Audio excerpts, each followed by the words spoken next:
Halo, selamat pagi anak-anak. Apa kabar kalian hari ini? Ya, Bapak harap kalian semua dalam keadaan sehat. Pada hari ini adalah hari pertama kita masuk sekolah. Hari ini kita akan belajar tema 1, subtema 1, pembelajaran yang pertama. Sebelum kita memulai pembelajaran kita hari ini, marilah kita berdoa menurut keyakinan kita masing-masing. Berdoa mulai. Berdoa selesai. Mata pelajaran yang dibahas ada 3. Yang pertama bahasa Indonesia, kedua IPA, ketiga IPS. Materi pertama kita akan belajar bahasa Indonesia.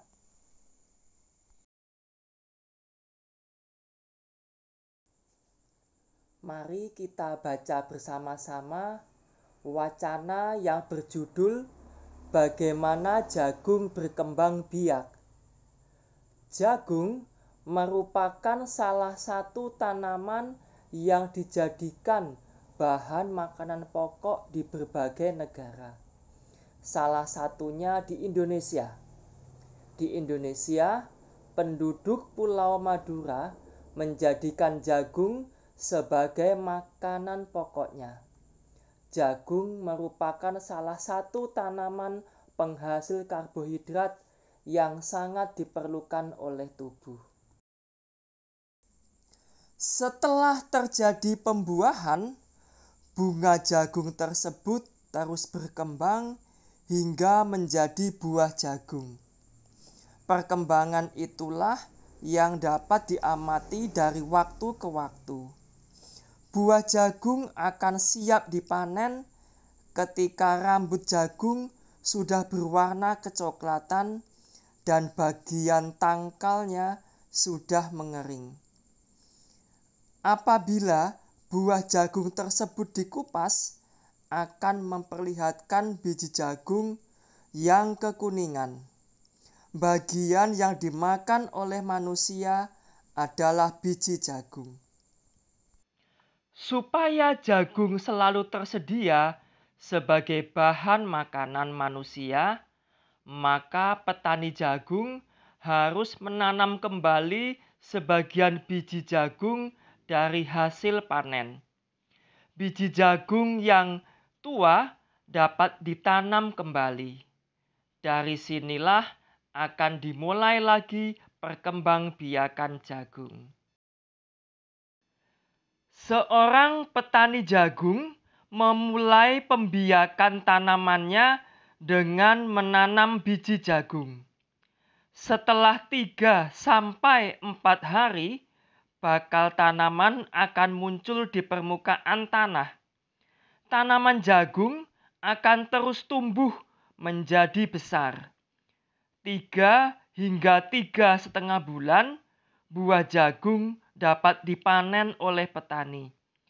Buah jagung yang berbentuk seperti tongkol pada mulanya berupa sekuntum bunga. Bunga jagung memiliki helai-helai rambut halus pada bagian ujungnya. Pada helai rambut tersebut terdapat tepung sari.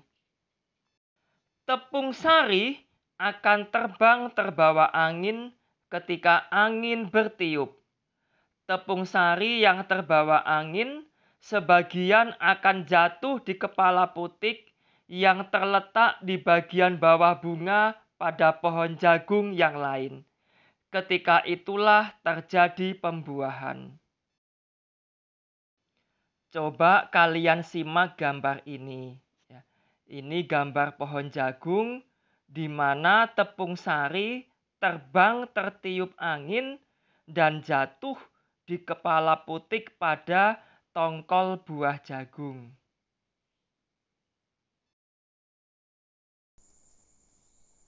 Materi kedua, kita akan belajar pelajaran IPA. Coba kalian perhatikan gambar bunga berikut ini. Pada gambar bunga ini ada tangkai bunga, ada kelopak bunga, lalu ada bakal biji, ada tangkai sari, ada kepala sari, ada tangkai putik, ada kepala putik, lalu ada mahkota. Silahkan kalian pahami.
Materi ketiga, kita akan belajar pelajaran IPS.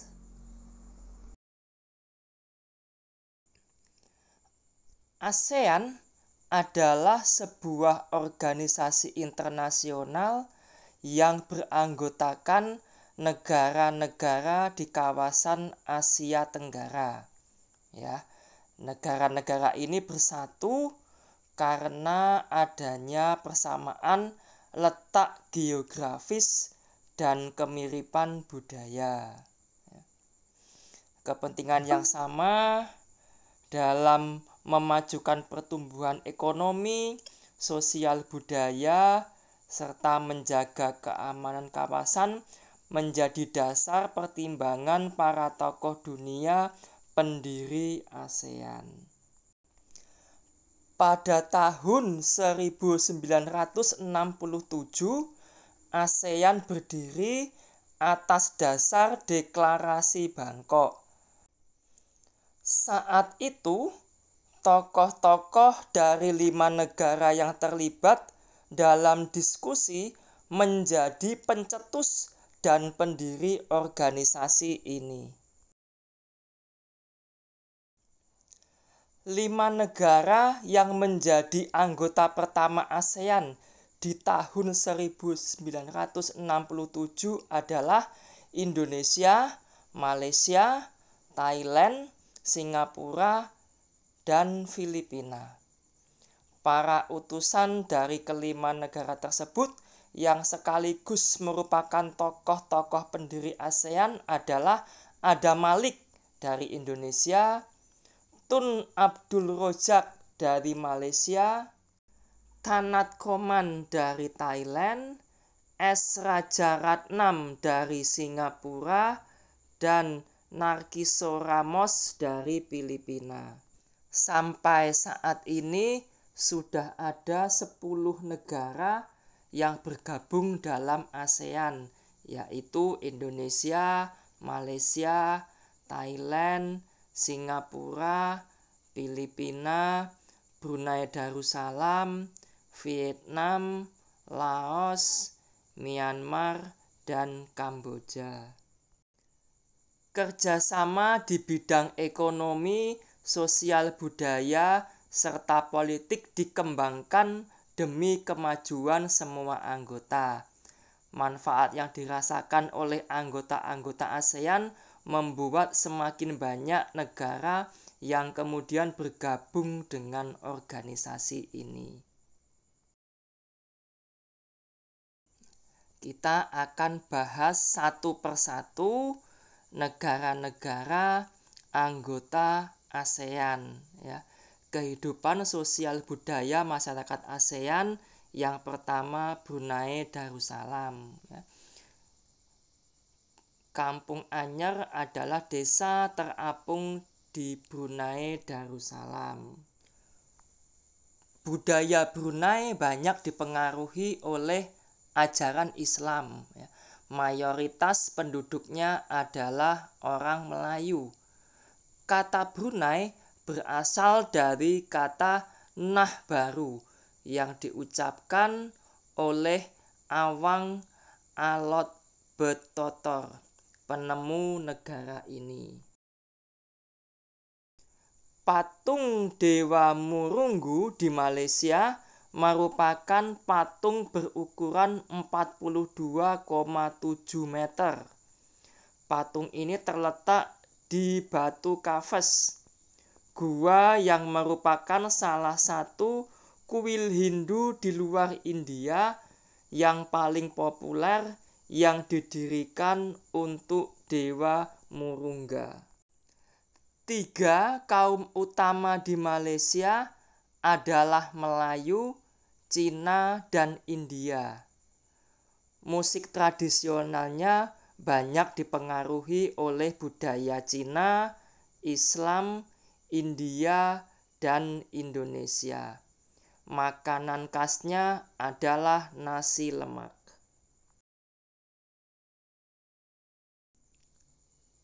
Selanjutnya, Filipina. Budaya Filipina merupakan hasil perpaduan antara budaya barat dan timur.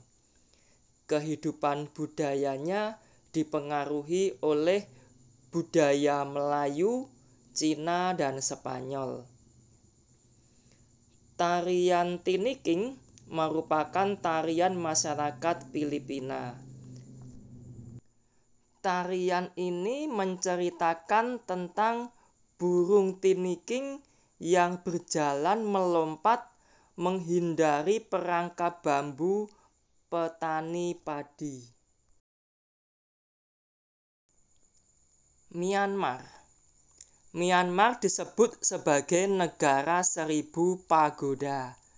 Hal ini disebabkan karena sangat mudah menemukan kuil-kuil suci Buddha. Mayoritas penduduk Myanmar adalah keturunan Tibet. Bahasa yang digunakan adalah bahasa Burma. Pakaian tradisional Myanmar yang disebut longyi mirip sarung Indonesia. Namun, kain ini membelit bagian tubuh mereka mulai dari perut hingga ke betis. Kamboja. Banyak candi di Kamboja terbuat dari batu. Tari Apsara lahir pada 2000 tahun yang lalu. Relief tarian banyak ditemukan di bangunan-bangunan keagamaan di Kamboja. Orang Khmer mengenakan syal kotak-kotak yang disebut krama. Pria dan wanita Khmer mengenakan bandul Buddha pada kalungnya. Tujuannya adalah untuk menjaga dari roh jahat dan membawa keberuntungan. Makanan terkenal Kamboja adalah cha, yang berarti tumisan. Vietnam. Permainan menangkap jangkrik dengan mata tertutup adalah permainan tradisional anak Vietnam. Anak yang berada di tengah lingkaran matanya ditutup kain, menangkap salah satu teman dan menebak namanya. Vietnam terkenal dengan baju khasnya yang disebut Ao Dai. Orang Vietnam gemar duduk di dingklik, yaitu kursi yang sangat pendek. Mayoritas orang Vietnam memiliki nama keluarga Nguyen. Hal ini disebabkan karena dinasti Nguyen berkuasa mulai tahun 1803 sampai 1945 dan merupakan dinasti terakhir di Vietnam. Laos. Nama Laos berhubungan dengan penemunya, yaitu Ai Lao. Orang Laos terkenal kesabaran dan kesederhanaannya. Hal ini terkait dengan ajaran agama Buddha yang banyak dianut masyarakatnya. Tahun baru Laos disebut Bun Pi Mai. Singapura. Singapura memiliki lambang negara, yaitu Merlian. Merlian adalah patung berkepala singa dan berbadan ikan. Menurut mitos, Singapura dahulunya adalah kampung ikan. Kampung ini bernama Temasek yang berasal dari bahasa Jawa yang artinya lautan. Singapura berasal dari kata Sanskerta yang berarti kota singa. Penduduk Singapura berasal dari Cina, Melayu, India, dan Eropa.